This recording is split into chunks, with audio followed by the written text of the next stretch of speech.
Hi, this is Brad Straley with Jacksonville for Life. Today our guest is Laurie Lee, the State Field Director for the Susan B. Anthony List. Laurie Lee, thanks for being on today. Well, thanks for having me, Brad. Really appreciate it, and we're excited about what's going on. I am glad to hear it. For those listeners that don't know about the Susan B. Anthony List, let me backtrack. For those listeners that don't know Susan B. Anthony, who she was, can you tell us just a little bit about what she did? Well, she was actually part of the suffrage movement, and she was a woman who believed that women needed to take a bigger voice and led, I think, the right to vote. What most people don't know is she was not a feminist in the sense of, like, you know, Margaret Sanger and the lady who was the big feminist. She believed women should be women, but she also believed in the sanctity of life, and that women, you know, were instrumental in making things happen. So that is great. So it is encouraging for us to know that feminists can be pro-life, were pro-life, and still are pro-life. Oh, yeah. Matter of fact, somebody asked me yesterday if I was a feminist, and I said, well, not in the sense of Gloria Steinem, of course, but as far as, you know, I believe that there's an important role that women play in, you know, policy and in moving issues forward, and certainly with regard to the life issue. But like I told this gal yesterday, I take pride in being a woman, and I think God created man and women distinctively different for a purpose, and I cherish that purpose and that differentiation. So I think that a lot of people misconstrue what feminism truly is. Amen to that. So bring us now to the Susan B. Anthony List. Well, Susan B. Anthony List is a organization that fights to end abortion by electing national leaders and advocating for laws that would save lives and to promote pro-life women. We do a lot in the campaign space with regard to field work. We have a very large grassroots door-knocking operation right now that we are actually in 8 states. That's great. I saw on your website it talked about those 8 states, and you know, like to obviously talk about Florida, since that's where we are. How's that been going as far as the door knocking in Florida? It's wonderful. I would say we've hit well over 500,000 doors in Florida since we started there. I think in May or June of last year, we've talked to Florida voters.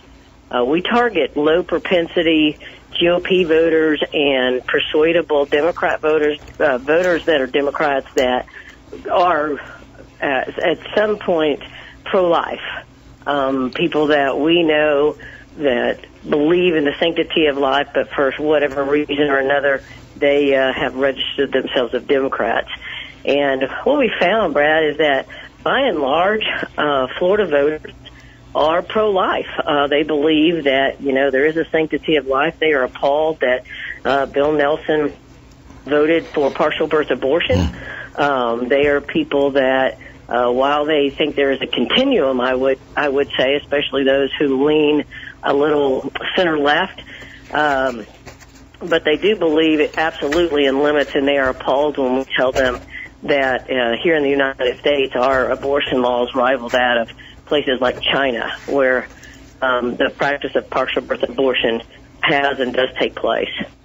Yeah, it's good for you to sit there and remind us that, you know, America, China, North Korea, you know, those 3 countries with the partial birth abortion, and like you said, Senator Nelson is not only supportive of that, but also, you know, expects taxpayers to fund that. Now, you talked about the propensity of the Republican voters. How is that determined?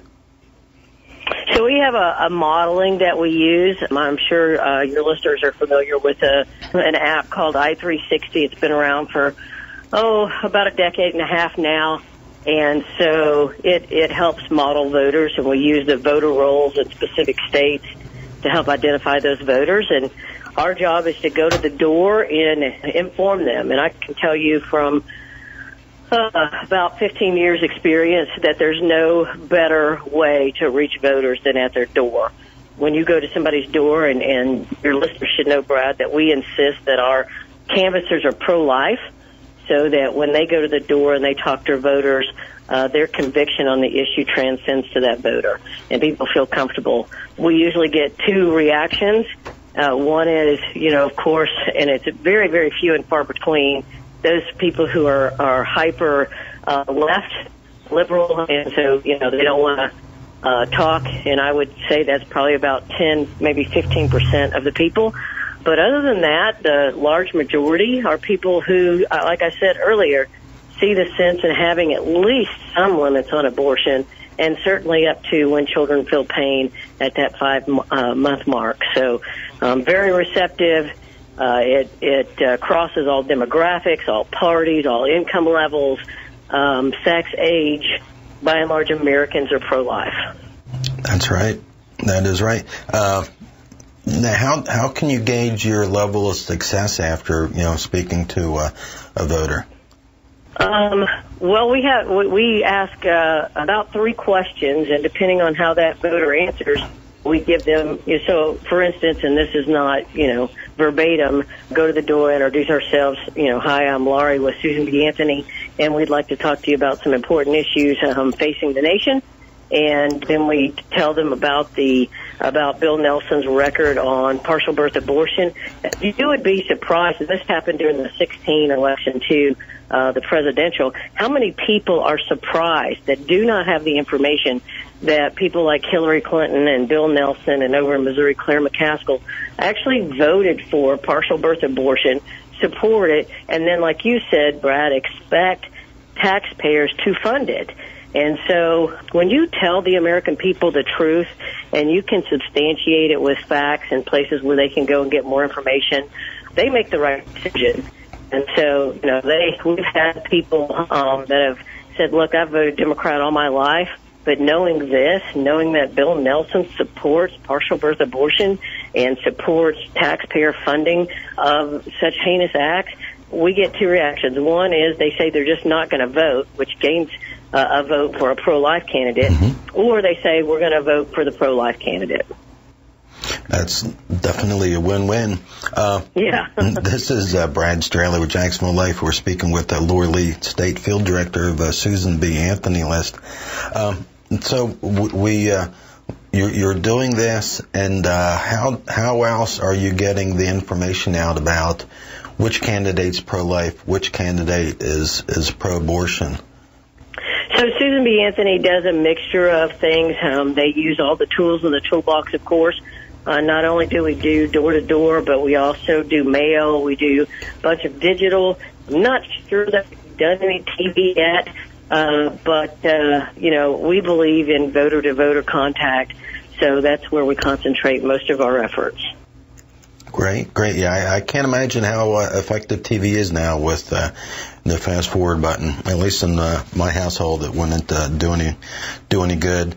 Right. When you're vetting candidates, it's easy to sit there and look at Senator Bill Nelson and his pro-abortion record, decade after decade in Washington. Now, let me ask you this.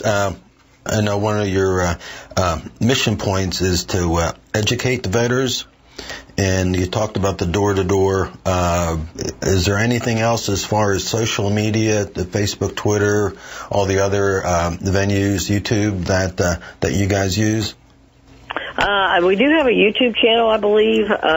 We do have Facebook, Twitter.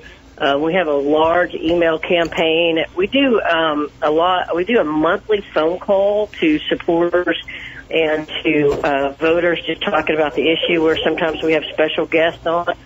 And so, we try and mix it up. As you probably well know, Brad, touching voters multiple times across different platforms is an extremely effective tool with regard to politics. So letting them know, and again, I would add, people can smell, truth. And when you talk to them and you can cite, we don't just tell people that Bill Nelson voted for partial birth abortion and is for taxpayer funded abortion. We give them places to go to where they can see their actual records, not on our website, but to the actual voting. So I think that that's important, and there's a distinct difference between a lot of third party, if you will, organizations. We really want voters to have the facts so that they can make an informed decision at the polls. Right. I want to take a quick break, but first I want to go ahead and let our listeners start thinking about, in 2016, which religious faith had 45% of those followers vote for a pro-abortion candidate. We are going to take a quick break. This is Brad Straley with Jacksonville for Life. Don't go anywhere. We will be right back.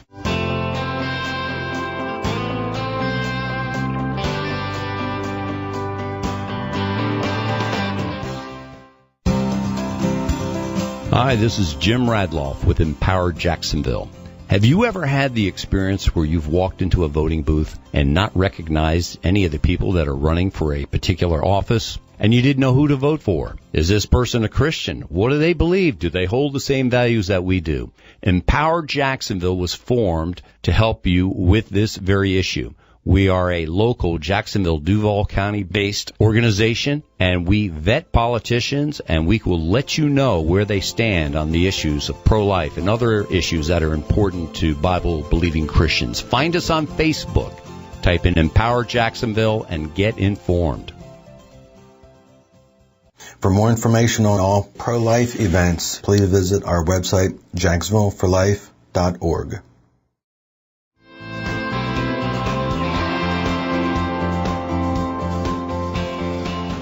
Hi, this is Brad Straley with Jacksonville for Life. Today, our guest is Laurie Lee, State Field Director of the Susan B. Anthony List. We were talking about elections and looking at the 2016 results. 45% of Catholics, self-proclaimed Catholics, voted for the pro-abortion candidate, Hillary Clinton. Laurie Lee, how can we make, and it's a little bit better than 2012, and where 50% voted for pro-abortion Barack Obama. In 2008, where 54% of the voting Catholics went for the pro-abortion Barack Obama. Obviously we see a positive trend election after election. How can we get caught up? And when I say caught up, looking at these same Pew results, evangelical Christians, 81% voted for the pro-life candidate. So how can we get our, Catholic brothers and sisters on board with, voting for a pro-life candidate? I think, Brad, there's two things at play here. I think, number one, there's so much misinformation out there. I will tell you that when we went to the door in 2016 and we were telling voters that Hillary Clinton was pro-abortion, that she advocated for and supported partial birth abortion, that she was for taxpayer-funded abortion, people by and large, even some, that would be more conservative on the right, were absolutely astounded. They could not believe that somebody would support such a heinous policy. And so I think that just getting accurate, grandiose information, just the facts, right? I mean, certainly we want to make a case for the unborn, but I think a lot of people try and cut out some of the white noise. There's just so much. People are inundated with phone calls and mail and TV commercials. But just that, hey, this really happened, and here's the proof behind it. I think that's the first thing. The second thing is, I think that we are in the true battle for the hearts and the minds of the voters in America. And when you can, the left has done a super job of putting stories, anecdotally, more so than not, to their issues. And I think sometimes conservatives concentrate too much on the numbers and not on the people. And I think that that's where it gets us. And I know those two statements seem kind of contradictory, but I believe we've got to have a good mix, and we can't be so blown up about it.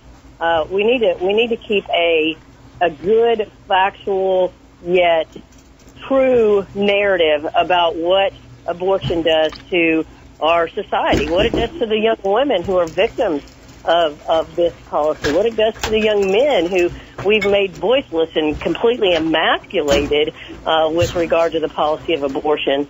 And so those are the things that I think resonate with the American people, and why Susan B. Anthony's door-to-door campaign is so powerful is because we have pro-life citizens of their specific states. We don't ship in people. All of the people we use live in those areas. When you're in Florida, you're talking to somebody who's a Floridian.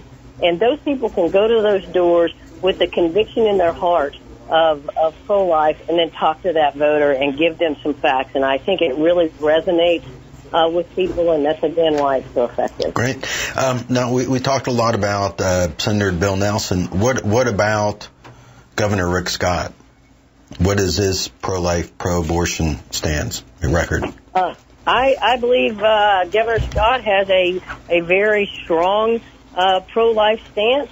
We would anticipate that when he gets to the Senate that he would be very supportive of pro-life legislation, and perhaps even take a lead on some of that policy drive. So I think that is something that would be better answered by those folks that deal in the policy realm at Susan B. Anthony, but I certainly believe they believe, or they wouldn't be supporting him, that he's somebody that we can count on and trust when he gets to the U.S. Senate.